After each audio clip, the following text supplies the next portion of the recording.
नमस्कार दोस्तों, आप देख रहे हैं युग चरण। आइए जानते हैं आज की ताज़ा और बड़ी खबरें। आप इस वीडियो को कहां से देख रहे हैं कमेंट करके बताइए। साथ ही डेली अपडेट के लिए युग चरण चैनल को सब्सक्राइब कर लें। आज की पहली खबर है कि पूर्व सीएम के ओएसडी रहे लोकेश शर्मा बोले, गहलोत ने कराई फोन टैपिंग। पूर्व मुख्यमंत्री के ओएसडी रहे लोकेश शर्मा ने अशोक गहलोत पर फोन टैपिंग के आरोप लगाए हैं। राजस्थान में साल 2020 में सियासी संकट के समय गहलोत सरकार पर फोन टैप करने के आरोप लगे थे। उस समय कुछ ऑडियो भी सामने आए थे। इसी मामले में गहलोत के ओएसडी रहे लोकेश शर्मा ने बुधवार को जयपुर में प्रेस कॉन्फ्रेंस में कई खुलासे किए।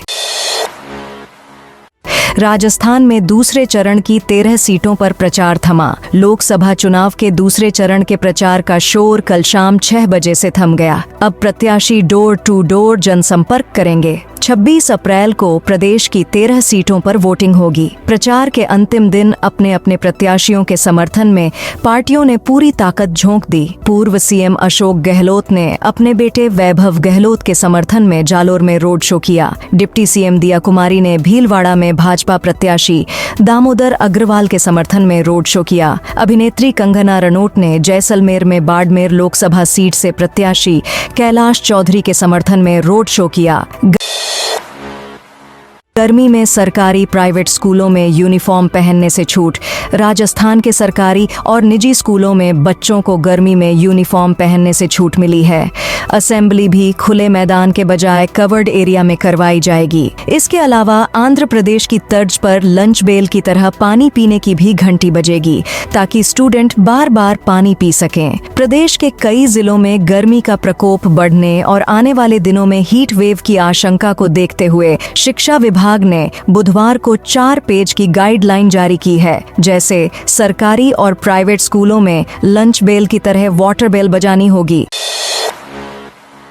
दूसरे चरण की वोटिंग के दिन आंधी बारिश का अलर्ट। जयपुर मौसम केंद्र से जारी फोरकास्ट के मुताबिक आज और 25 अप्रैल को राजस्थान में मौसम बिल्कुल साफ रहेगा। 26 अप्रैल को राजस्थान में एक पश्चिमी विक्षोभ एक्टिव होने की संभावना है। इस सिस्टम के असर से उत्तर पश्चिमी राजस्थान के बीकानेर, जोधपुर संभाग के अलावा जयपुर, उदयपुर, कोटा, भरतपुर संभाग के जिलों में बारिश आंधी होने की संभावना है।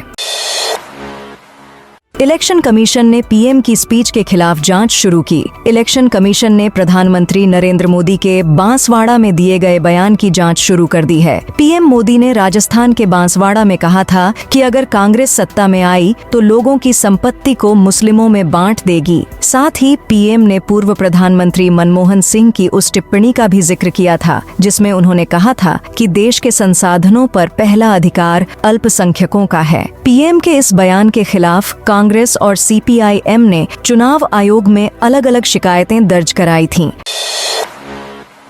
नितिन गडकरी महाराष्ट्र में चुनावी रैली में बेहोश हुए।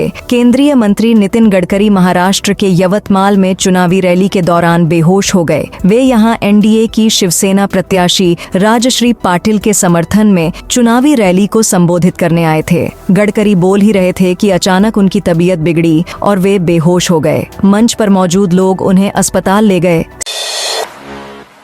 सीनियर पीटीआई भर्ती में आरपीएससी ने पकड़ा फर्जीवाड़ा। आरपीएससी के सीनियर पीटीआई एग्जाम में एक बार फिर डम्मी कैंडिडेट्स बैठाने का मामला सामने आया है। इसे लेकर 2 कैंडिडेट्स के खिलाफ मामले दर्ज करवाए गए हैं। दोनों ने फर्जी कैंडिडेट्स से परीक्षा दिलवाई थी। एप्लीकेशन फॉर्म और एग्जाम सेंटर पर अटेंडेंस शीट में फोटोज अलग अलग थी। डॉक्यूमेंट्स की जांच के दौरान ये खुलासा हुआ। इसके बाद कैंडिडेट्स को आयोग में बुलाया गया, लेकिन वे नहीं आए। इसके बाद आरपीएससी ने 23 अप्रैल बुधवार देर शाम क्लॉक टावर थाने सिविल लाइन थाने में मामला दर्ज कराया है। एमएलए बाबा बालकनाथ की गाड़ी का हुआ एक्सीडेंट। रोडवेज बस से टकराई कार। पिंडवाड़ा थाना क्षेत्र में आबू रोड जाने वाले राष्ट्रीय राजमार्ग पर कोजरा तिराहा के पास भाजपा की सभा में आ रहे तिजारा विधायक बाबा बालकनाथ की कार नागौर आगार की अनुबंधित रोडवेज बस से टकरा गई। गनीमत रही कि हादसे में कोई हताहत नहीं हुआ। हालांकि कार का एक तरफ का हिस्सा क्षतिग्रस्त हो गया।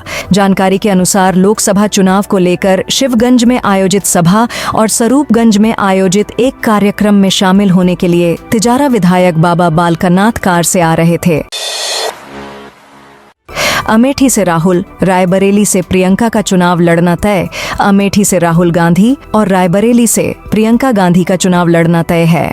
कांग्रेस ने इन दोनों सीटों पर इंटरनल सर्वे कराया। इसकी रिपोर्ट के आधार पर तय हुआ कि दोनों सीटों पर गांधी परिवार से ही प्रत्याशी उतारा जाएगा। प्रियंका अगर रायबरेली से उतरती हैं, तो यह उनका पहला चुनाव होगा। राहुल वायनाड, केरल से चुनाव लड़ रहे हैं। वहां 26 अप्रैल को वोटिंग है। इसके बाद कांग्रेस कभी भी अमेठी और रायबरेली से प्रत्याशियों का ऐलान कर देगी। दोनों सीटों पर नामांकन की आखिरी तारीख 3 मई है।